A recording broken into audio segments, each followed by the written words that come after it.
Hey guys, ArkhIce here, and today we're going to take a look at the JP patch notes and what the new Merlin does and everything. And Elizabeth, didn't Roxy release last week? Yeah, Roxy released last week, so they're doing basically part 1 and part 2, week 1, week 2 of submarines, right? Which means, I don't know. Are we going to have a break next week, or are we going to have a festival next week? We could have, I don't know if we're going to have a break next week or not, who knows. But yeah, before we open this, if you enjoyed today's content, make sure you subscribe. And if you haven't yet, hit the notification bell if you want to get notified when I upload, you know? So, normally I wouldn't just start click on the patch notes. Normally I would have it in their page, right? But I kind of been spoiled that it's Merlin and Elizabeth, so I was like, yeah. But first things first, we're going to look at the new units, right? Because I've also have high expectations for the Merlin specifically, because I have seen the titles of certain videos of the Merlin being titles such as Bond Killer, very OP, very, very, very good. I've seen different titles. So yeah, we're just, I haven't seen any bad titles either. So let's look at the Elizabeth first, then we'll look at the Merlin, right? Does she have the same ultimate? Oh, wait, is that a different ultimate? I really don't know. I haven't used the Elizabeth and Hawk in so long. I could just typed in that. Okay, what about the SSR version? Okay, it's the same ult as the SSR version. Got it? And then quickly look at the Merlin ults, because I'm assuming it's still the same, but I'd rather see. I also never use this Merlin. At least I never use her in effect. She never comes out. Very quickly. That is most definitely a different ult than this one. So it's going to be in new costumes. I hate that it's new costumes. I really do. But the good thing about it is that they could have higher stats and better substats. Which, if you noticed in my video a few days ago, I was complaining about the substats because the new units get the same substats as the old units if they have the same ult, same character. Yeah. The only issue with it is that they have to have new costumes. But yeah. Let's take a look at Elizabeth first. So she's, of course, Goddess Race. Group Travel. Decreases the damage allies take from AoE attack by 10% for each hero of Goddess Race in battle. Decreases the damage allies take from single target attacks by 10% for each hero of unknown race in battle, excluding deathmatch. We all know what that top skill is for. That's for Bond. We all know it. Rolling Hand Spike. Inflicts damage equal to 250% of attack on all enemies. Decreases skill ranks, then depletes the ultimate gauge by the number of skill ranks decreased. That is Lilia's ultimate. Right? Blue Lilia's ultimate / Green Lilia's ultimate. They decrease ult gauge by the number of skill ranks. It's also Green Elaine's card, right? Green Elaine has a card that where if it decreases skill ranks, she takes away their ult gauge. Decreases the attack related stats of all enemies by 40% for 3 turns. Okay. And then her ultimate is just a single target charge. Charges ignores defense, of course. Okay. First thoughts with Elizabeth. She's good. She very much has her coverage for both Bond and Escanor, right? Bond has the, take away ult gauge. Also has the decrease in the damage they deal by percentage base. So you probably run on a Goddess team, which can be very much ran. Because with Tarmiel with his taunt can help tank Bond's attacks along with her passive. And then, of course, you decrease their skill ranks and stuff, and decrease the ultimate gauge they have.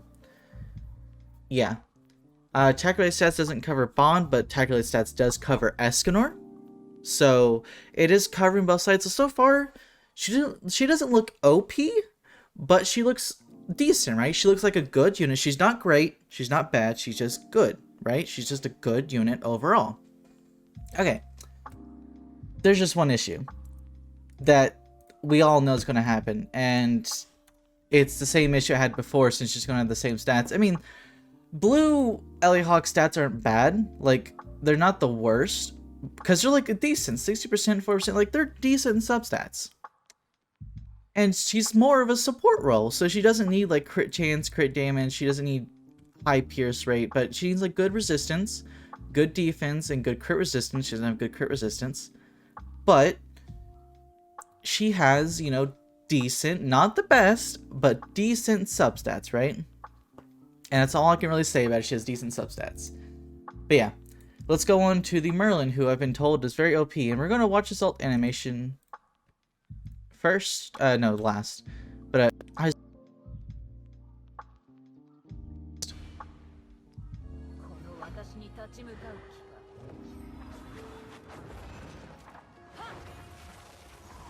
Interesting. I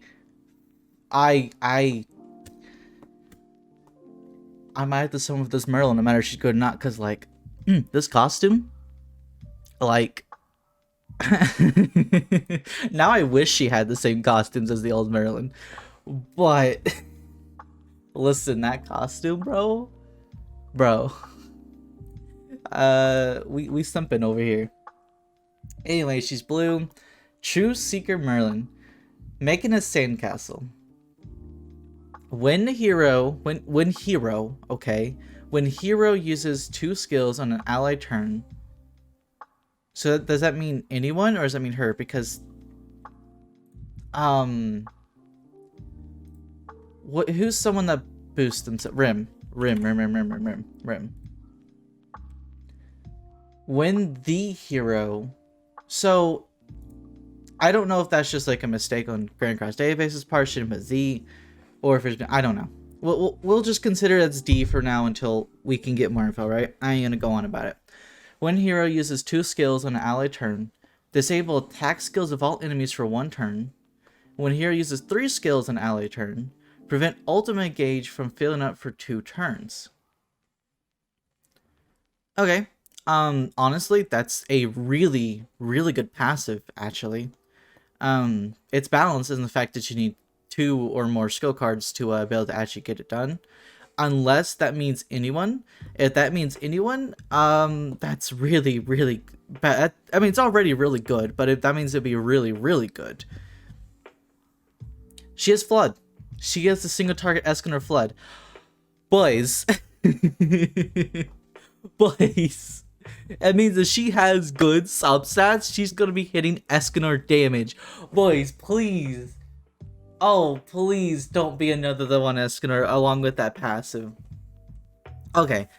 And then she has Gother's Takeaway Ult Gauge card. Hold on. Decreases HP stats of all enemies by 30% for 2 turns and inflicts damage.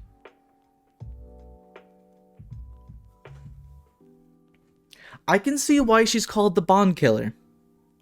I can see why she's called the Bond Killer. Number 1, disables attack skills and prevents ult gauge filling up. Number 2, she's blue. She has Flood. Escanor has Flood and is blue, so it means that she has good substats. She's going to be doing Escanor's damage, which the one unit who can counter Bond is Escanor. 3, she depletes ult gauge orbs again. Not just only prevents them filling up, she decreases them. 4, she decreases HP related stats of all enemies by a big amount, 30%. I'm pretty sure Twiggo was actually 30%. Hold on. Is Twiggo 30%? So yeah, so basically she makes it where Twiggo, it doesn't matter. She also kills his lifesteal as well, because it's HP related stats. So, before substats, this Merlin is definitely the Bond Killer. Very, very easily the Bond Killer. They have very much made a Bond Killer here. Okay? She's very, very good. She's before substats, she is amazing, right? I'm summoning for this Merlin. I want this Merlin. I can't wait till this Merlin comes out. I want this Merlin. Okay. First thoughts, Elizabeth, pretty good. You know, she's not bad, she's not great, she's a decent unit. Merlin, She looks like she's gonna immediately be top of S tier. I'm gonna say that outright before substats. Okay. Oh wait, yeah. Let's look at the Elizabeth's costume. So we gotta get here, right? I just turned it off straight. I like it. Interesting. Can I see the end part right? Oh. Hold on. I like it. I like the costume. It looks nice. Cool. Okay.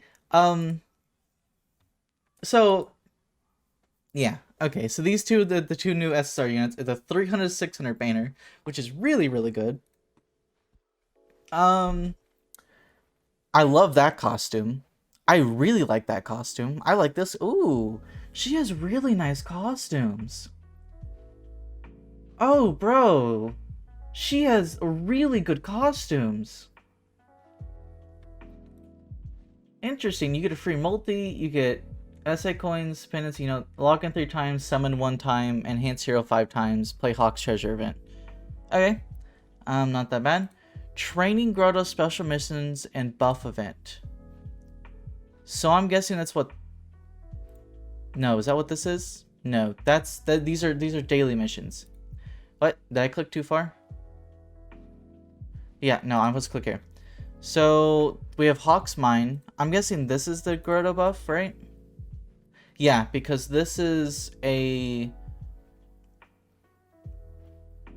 Hawk's treasure hunt rewards, right? This is the Merlin costume reward for the Hawk's treasure hunt. We have a battle event bonus reward, a login bonus, world quest rerun. Okay, right there. Obviously these are going to be here. We have that, of course, and then we have, so this is the Training Grotto special missions and buff event. You know, we're gonna very, very quickly, we're gonna go to, ooh, I almost knocked over my cup of tea. That would have been very, very bad. I'm moving that over. It's, oops, I spelled it wrong. Yandex Image Translator. It's usually what I go to. And then we're going to Control V. Okay.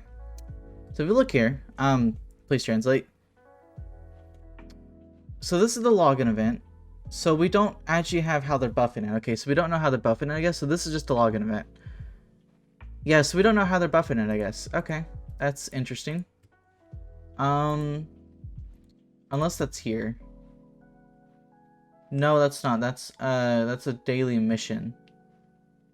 A diamond bonus event and then town initiative event. Okay. Interesting. So we don't, I guess, have how they're buffing it. Which is interesting. I wish they'd buff it permanently instead of just once. Merlin looks really good. I'm summoning for Merlin. I'm going to. Merlin looks amazing. It's not much as she looks really, really good. Yeah. Thank you guys for watching. I'll see you guys in the next video. Bye bye.